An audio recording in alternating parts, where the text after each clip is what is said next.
구독, 좋아요, 알람 설정까지. 데이터 스테이션. 도대체 머신러닝이 뭐고, 어떻게 분석을 하는 거고, 어떻게 접근을 하는 거냐. 여기에 대한 내용을 저랑 차근차근히 좀 짚고 넘어가 보도록 할게요. 자, 머신러닝. 그래서 우리가 이제 뭐 여러 가지 분석 절차를 다 수행을 하면서 최종적으로는 이제 컴퓨터가 데이터로부터 새로운 규칙이나 수식을 도출해내는 작업을 수행을 해줄 수 있어요. 이 작업의 목적은 뭐라고 했었죠? 다음 상황을 예측 또는 대응하기 위해서 우리 이런 작업들을 수행을 해준다라고 했었죠. 그렇죠? 예. 그래서 이 기계학습, 머신러닝이라는 걸 통해서 우리가 이제 어떤 수식화를 통해 다음 상황 예측 및 대응 같은 걸 해줄 수 있었는데, 일단 그럼 기계학습이 뭔가, 그리고 어떤 포인트로 우리가 이제 여기에 대해서 접근을 해야 되느냐, 여기에 대한 설명을 먼저 쭉 드리도록 하겠습니다. 자, 기계학습 말 그대로 텍스트 나와 있는 그대로 컴퓨터가 데이터로부터 새로운 규칙과 수식을 도출해내는 모든 작업들을 기계학습, 머신러닝이라고 불러요. 예, 그냥 간단하게. 근데 이제 우리가 중요한 건 뭐 이런 사전적인 의미는 여러분들이 다 알고 있고 이미 접하는 의미죠. 근데 우리가 이거를 실제 현장에 있는 데이터를 가져와서 적용을 시킬 때 어떤 관점으로 어떻게 적용을 해야 될까라는 거죠. 그렇죠? 기본적으로 이제 여러분들이 이 기계학습이라고 하는 머신러닝을 실무에서 적용하려면은 핵심적으로 두 가지 포인트를 짚고 넘어가야 합니다. 기계학습의 실무 핵심 포인트 두 가지에 대해서 먼저 말씀을 드릴게요. 두 가지의 중요한 포인트가 있어요. 실무에서 이제 이 머신러닝이라고 하는 영역을 적용시키려면은 뭐 아카데믹한 요소 빼고 딱 실무로 놓고 봤을 때 우리가 새로운 어떤 데이터를 가지고 와서 그 데이터를 바탕으로 다음 사항을 예측하기로 했을 때, 그 예측한 어떤 무언가를 이제 예측을 해서 우리가 다음에 어떤 무언가를 하려고 할 때, 거기서 이제 여러분들이 중점적으로 봐야 될 포인트가 뭐냐. 자, 첫 번째는 일단 학습 능력이에요. 말 그대로 기본적으로 컴퓨터가 데이터 간의 어떤 관계, 연결, 연관성, 상관성 같은 것들을 이제 학습을 해서 새로운 규칙과 수식을 도출해주는 게 머신러닝인 거죠. 그렇죠? 그러니까 기본적으로는 컴퓨터가 뭐 실무든 아카데믹한 요소든 어쨌든 컴퓨터가 기존의 데이터를 일단은 잘 학습을 해야 돼요. 그렇죠? 컴퓨터가 기존의 데이터를 얼마나 잘 학습하는가. 일단 가장 기본적으로 중요한 거는 학습 능력이에요. 얼마나 잘 학습을 수행을 해주느냐. 얼마나 잘 학습을 수행을 해서 그 데이터로부터 얼마나 적절한 규칙을 도출해내느냐. 이게 일단 중요한 거죠. 그리고 두 번째, 또 중요한 게 하나 더 있습니다. 뭐냐면은 일반화 능력이라고 제가 설명을 좀 드릴게요. 일반화 능력. 우리가 머신러닝이라고 하는 이 기계학습을 왜 한다고 했었죠? 새로운 X가 들어올 때, 새로운 데이터가 들어올 때 다음 상황을 예측하거나 대비하기 위해서 우리가 머신러닝이라고 하는 작업을 수행해준다 했었죠. 그러니까 기본적으로 이 머신러닝이라는 거는 어떤 데이터로부터 새로운 규칙을 잘 찾아내는 것도 중요하지만 더 중요한 거는 그 컴퓨터가 찾아낸 규칙이 새로운 데이터가 들어왔을 때 잘 맞아야 해요. 네, 잘 맞아야 된다. 네, 새로운 데이터가 들어왔을 때 학습한 수식이, 이걸 이제 앞으로 모델이라 부를게요. 학습된 수식이 얼마나 잘 예측하는가, 이걸 알아내는 게 이제 기본적으로 중요하다라는 겁니다. 이 두 가지의 핵심적인 포인트가 있어요. 두 가지 핵심적인 포인트. 네. 새로운 컴퓨터가 기존의 데이터를 얼마나 잘 학습하는가. 첫 번째로 중요하고요. 두 번째, 새로운 데이터가 올 때 학습한 수식이 얼마나 새로운 데이터에 대해서 잘 예측하는가. 이 두 가지 관점에서 기계학습을 접근을 하셔야 돼요. 머신러닝이라고 하는 영역을. 네, 두 가지 관점에서. 그래서 컴퓨터가 데이터를 이제 학습을 할 때 그냥 학습하지 않습니다. 그냥 학습하지 않고 이 두 가지 학습과 일반화라고 하는 개념에서 학습을 수행하기 위해서 기본적으로 어떻게 학습을 해주느냐, 어떻게 학습을 하냐면은 데이터를 그냥 가져와서 학습하지 않고 데이터의 일부분을 떼서 학습을 수행을 해요. 그래서 학습된 결과를 바탕으로 뭘 얻어낸다 했었죠? 모델이라고 하는 새로운 수식을 도출해낸다고 했었고, 여기서 더 중요한 게 뭐라 했었어요? 새로운 데이터가 들어왔을 때 이 수식이 얼마나 잘 맞는지가 중요하다 했었죠. 그쵸? 그렇기 때문에 어떤 작업을 이제 또 수행을 해주냐면은 이 학습에 참여하지 않은 데이터를 따로 남겨놔서 이 수식이 학습에 쓰이지 않은 데이터가 들어왔을 때 얼마나 잘 맞추는지 검증이라고 하는 작업을 수행을 같이 해주게 돼요. 그래서 우리가 머신러닝이라고 하는 알고리즘을 이용해서 우리가 어떤 프로세스를 구축하고 뭔가를 만든다라고 했을 때 중요한 두 가지 포인트, 학습 능력과 일반화 능력, 이 두 가지가 굉장히 중요하다라고 했었고요. 이 학습과 그런 일반화 능력 때문에 이 학습 능력과 일반화 능력을 우리가 주 포인트로 잡고 이거를 잘 해결해주기 위해서 학습과 검증의 메커니즘 형태로 데이터를 우리가 분석을 하게 된다라는 겁니다. 이 기계학습에서의 기본적인 메커니즘이에요. 기계학습은 모든 데이터를 가지고 학습을 하는 게 아니라 이 데이터의 일부를 가지고 학습을 수행을 하고 이걸 바탕으로 이 학습에 참여하지 않은 남은 데이터로 이 만들어진 수식이 잘 만들어졌는지 이상한지 검증하는 절차를 밟게 됩니다. 그래서 학습과 검증의 메커니즘으로 머신러닝 작업이 진행이 된다라고 보시면 되겠어요. 이해되시죠? 자, 그래서 두 가지 포인트를 짚고 넘어가기 위해서 기계학습에는 핵심 3요소를 여러분들이 꼭 알고 계셔야 돼요. 이 두 가지를 잘 수행하기 위해서, 이 두 가지의 능력을 잘 만족시키기 위해서 여러분들이 꼭 아셔야 될 거. 기계학습의 핵심 3요소에 대해 알고 계셔야 됩니다. 기계학습의 핵심 3요소. 두 가지의 저 포인트를 달성하기 위한 3요소가 있어요. 도대체 뭐냐? 제가 이거를 요렇게 비유를 할게요. 첫 번째는 교과서, 두 번째는 선생님, 세 번째는 학생. 뭐 요렇게 비유를 들도록 하겠습니다. 도대체 무슨 소리냐? 교과서, 선생님, 학생, 뭔 소리냐 갑자기? 자, 예를 하나 들어볼게요.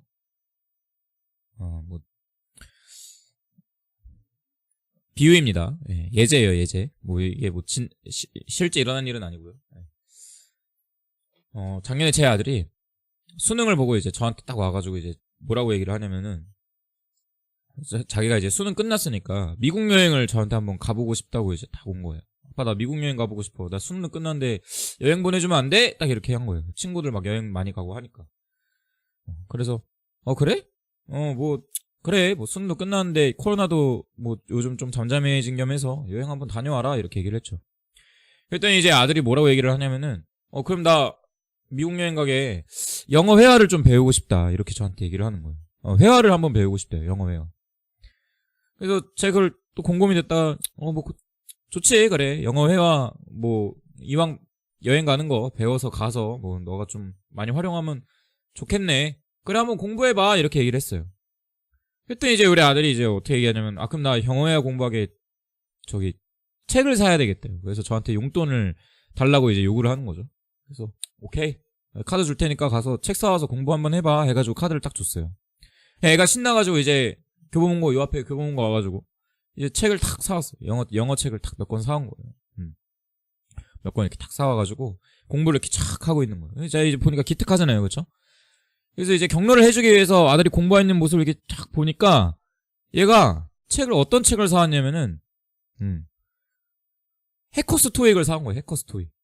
해커스 토익을 사왔어요. 해커스 토익. 해커스 토익을 보면서 회화를 공부하고 있는 거예요. 그러니까 어때요? 이 부모의 마음으로 이제 억장이 무너지죠. 이렇게 공부를 하면, 그렇죠? 그러니까 우리 애가 만약에 외국을 가서 영어 회화를 공부를 해오겠다라고 한다면은 어떤 책을 사와서 공부를 하고 있었어야 돼요? 회화 관련된 책을 사와서 공부를 하는 게 훨씬 효과적이겠죠. 그쵸? 물론 해커스 토익도 영어 공부는 되겠죠. 그쵸? 단어도 외울 수 있고 문법적인 부분도 어느 정도 알 수도 있고 회화적인 표현들도 있을 수 있으니까 어느 정도는 공부가 될 텐데 문제는 뭐예요? 문제는 그거는 토익을 공부하기 위한 책이기 때문에 우리가 실제 여행지에 가가지고 어떤 뭐 티켓을 끊거나 대중교통을 타거나 출입국 심사를 받거나 아니면은 뭐 여러 가지 뭐 여행을 할 때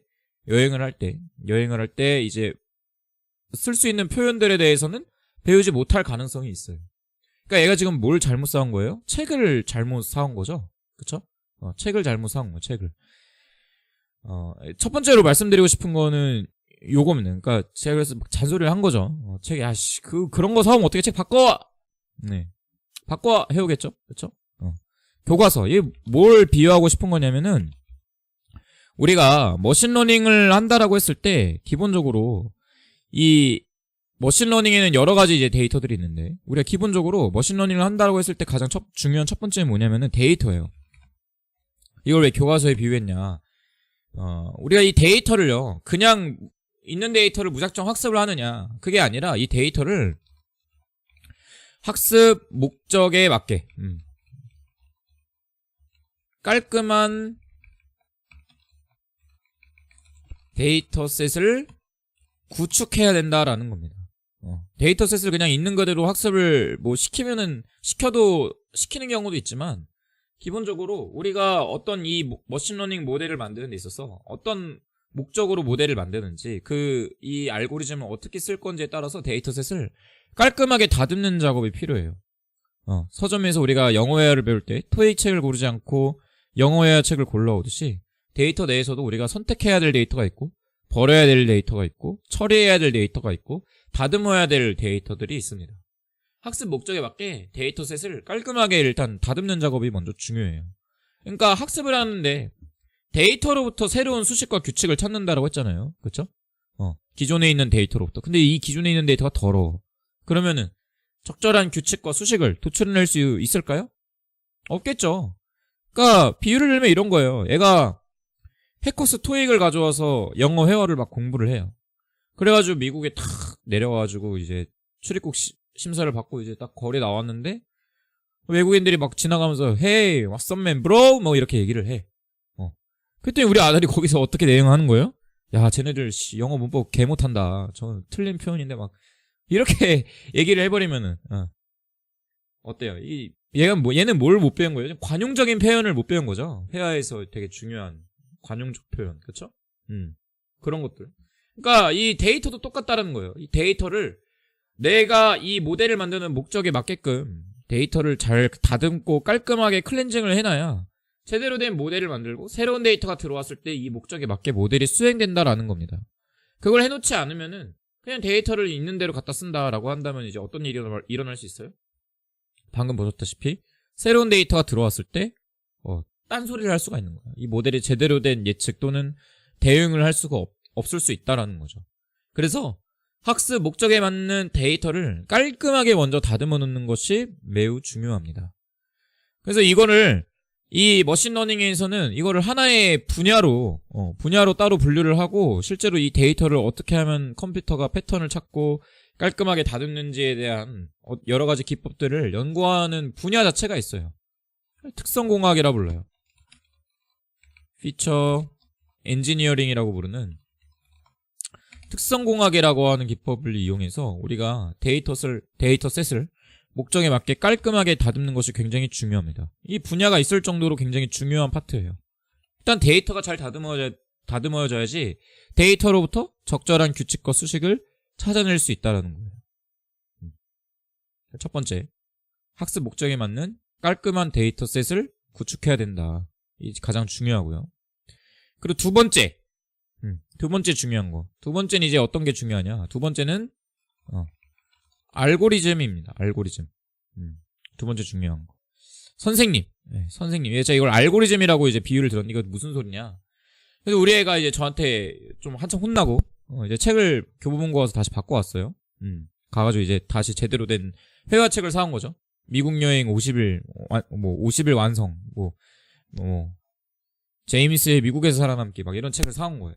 그래서 공부를 하고 있다가 우리 애가 이제 뭐라고 저한테 와서 얘기를 하냐면은, 자기가 혼자 공부를 해서 너무 좋은데 혼자 공부를 하니까 공부가 잘 안 된다라는 거예요. 그래서 저한테 또 이렇게 요청을 하는 거죠. 내가 혼자 공부하니까 집중이 잘 안 된다. 그래서 과외 선생님을 좀 붙여달라, 이렇게 요구를 하는 거예요, 저한테. 과외 선생님? 오케이. 그래, 알겠어. 과외 선생님 내가 이렇게 좀 데리고 와줄게. 내가 아빠 한번 찾아볼게 해가지고 과외 사이트에 이제 전화를 걸어가지고 이제 제가 한번 문의를 올린 거죠. 전화를 건 게 아니라 문의를 올려서, 우리 아들이 고3 끝나서 이제 해외여행을 가려고 하는데 영어회화를 배우고 싶어 한다. 그래서 영어회화를 알려주실 선생님을 찾습니다, 이렇게 올린 거예요, 사이트에다가. 그러니까 많은 선생님들이 이제 그걸 보고 연락을 오겠죠. 두 분의 선생님이 저한테 연락이 와가지고 저한테 영어 가르치시면 됩니다, 연락이 왔는데, 첫 번째 선생님은 어떤 선생님이냐? 첫 번째 선생님은 자기가 수능 1타 강사래. 그래서 뭐라고 메시지가 왔냐면은 아들이 고3 이제 끝나셨죠? 이제 재수 준비하셔야 되겠네요. 막 이러면서 문자가 온 거예요. 저한테. 예? 아들이 이번에는 절대로 원하는 대학에 붙을 수 있도록 제가 영어를 1등급으로 만들어 드리겠습니다. 이렇게 얘기를 하는 거죠. 근데 어때요? 우리 아들은 지금 수능을 볼 게 아니라 영어 회화를 배워야 되잖아요. 그렇죠? 어때요? 이 선생님이 수능 1타 강사인 이 선생님도 물론 영어를 잘 하시고 영어를 잘 알려주겠지만 어때요?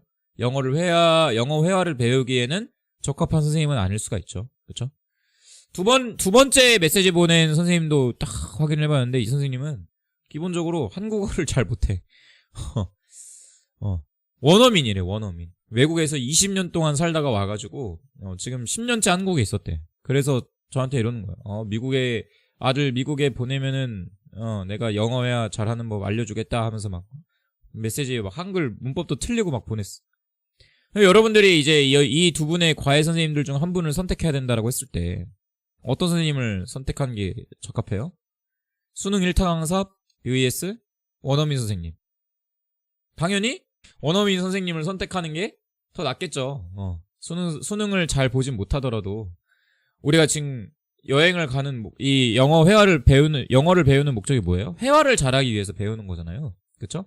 그러면은 우리가 뭐 수능 공부를 하려면 당연히 수능 1타 강사한테 우리 아들에게 과외를 맡기면 되겠지만 지금 미국 가서 거기서 이제 뭐 여러 가지 뭐 생활 속의 표현을 쓰면서 뭐 음식도 사고 여행도 다니고 이런 것들을 해야 되니까 원어민 선생님을 모셔와서 과외를 받는 게 훨씬 나을 거예요. 이게 지금 무슨 소리냐?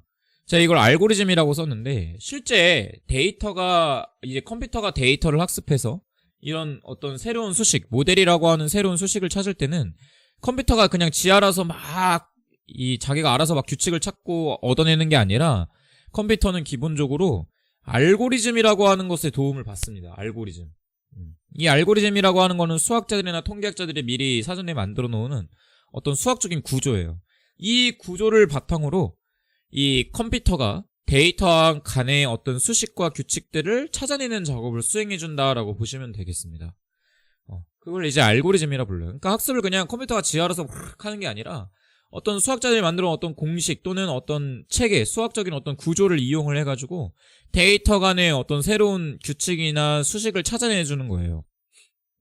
근데 이 알고리즘이 뭐 그냥 한 개만 딱 있는 게 아니라 딸랑 있는 게 아니라 수십, 수백, 수만 가지의 알고리즘들이 있어요. 그럼 여기서 이제 우리가 어떻게 해줘야 되냐면은 학습 목적에 맞는 적절한 알고리즘을 선택해줘야 된다라는 겁니다. 학습 목적에 맞는 적절한 알고리즘을 선택을 해줘야 돼요. 아까도 얘기했지만 알고리즘 종류에는 굉장히 다양한 알고리즘들이 있습니다. 우리가 전통 통계에서 많이 사용했던 선형외기 분석이라고 하는 이런 알고리즘들도 있고, 그리고 우리가 기계학습에서 많이 등장하는 의사결정나무 모델, 뭐 이런 알고리즘들도 있고, KNN이라는 알고리즘도 있고, 서포트 벡터 머신 또는 뭐 앙상블, 뭐 이런 여러 가지 다양한 알고리즘들이 있어요. 근데 이 알고리즘들이 그냥 쓰이느냐? 아니라는 거죠. 학습 목적에 맞게 이 알고리즘들마다 각자의 어떤 수학적인 구조와 특색이 다 달라서 학습이 될 때 어떤 알고리즘들은 어떤 데이터셋에서 학습을 굉장히 못하는 굉장히 학습 능력이 떨어지게끔 결과가 나오는 경우도 있고, 어떤 경우에는 또 이런 알고리즘들이 이 데이터에서는 굉장히 적절하게 잘 맞고 적절하게 규칙을 도출해낼 수 있는 그런 상황이 벌어질 수 있다라는 겁니다. 방금 얘기했듯이 수능 1타 강사한테 수업을 맡기면은 수능은 잘 알려주겠죠. 근데 우리는 지금 이 모델로 뭘 하고 싶은 거예요? 회화를 하고 싶은 거잖아요. 그쵸? 그러면은 수능 1타 강사가 와서 우리 애한테 이 학습을 도와주는 것보다는 영어 회화 선생님, 즉 원어민 선생님이 오셔가지고 학습을 도와주는 게 훨씬 더 영어 외화적인 표현을 빨리 익히는 데 있어서 도움이 많이 되겠죠. 그런 관점에서 이 선생님이라고 하는 파트, 알고리즘이라고 하는 것도 굉장히 중요하다라고 보실 수가 있겠습니다. 학습 목적에 맞는 적절한 알고리즘을 적절하게 선택을 해줘야 새로운 데이터가 들어왔을 때 이 모델이 적절한 결과를 내놓을 수가 있다라는 거예요. 그래서 우리가 데이터를 깔끔하게 다듬는 것도 굉장히 중요하지만 한 가지 더 적절한 선생님, 적절한 알고리즘을 찾아주는 것도 굉장히 중요하다라는 겁니다. 예. 그리고 이 알고리즘은 데이터 셋과 어떤 데이터의 특성과 그리고 목적에 따라서 사용하는 방법이 다 달라져요. 종류도 달라지고요. 그래서 거기에 대한 내용도 우리가 한번 같이 다뤄보자라는 겁니다. 그리고 마지막 세 번째, 학생이에요, 학생. 뭐 우리 애가 지금 고3이 끝나서 이제 해외여행을 간다니까 이렇게 영어 회화 교육을 이제 한번 해봐라 이렇게 얘기를 이렇게 건네줬는데, 만약에 우리 애가 뭐 이제 막 4살밖에 안 됐어. 태어난 지 막 이제 1년 지났어. 이제 돌 지났어.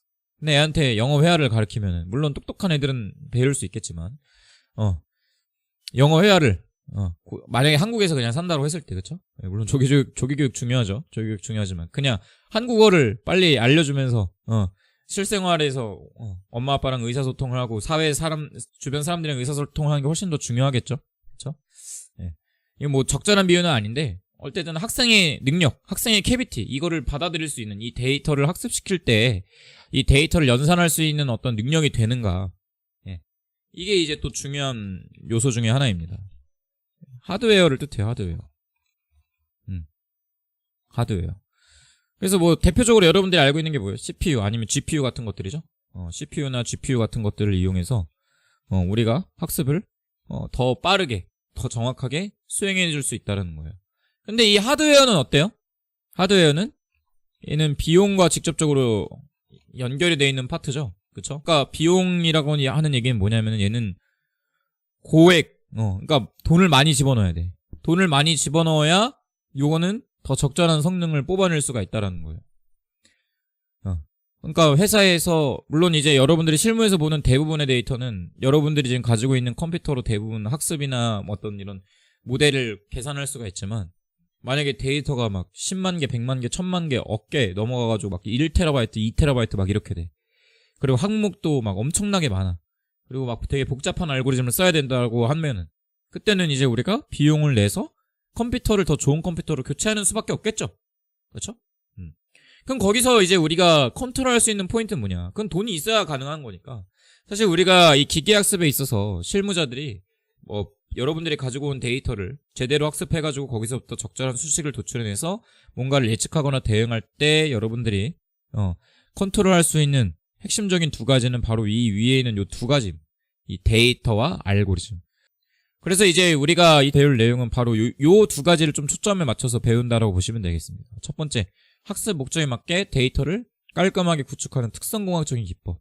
그리고 두 번째, 이 데이터에서 적절한 규칙과 수식을 도출해내기 위해 사용하는 이 알고리즘. 이 두 가지를 여러분들이 이제 주의 깊게 보면서 저랑 같이 트레이닝을 하면서 제가 이제 여기서 사용되는 여러 가지 기법들, 알고리즘 내 종류를 소개를 시켜드릴 거예요. 그래서 그거를 바탕으로 여러분들이 요럴 때 요거 쓰고, 요럴 때 요거 쓰고, 요럴 때 요거 쓰면 되겠구나, 이렇게 이제 접근을 하시면 되겠습니다.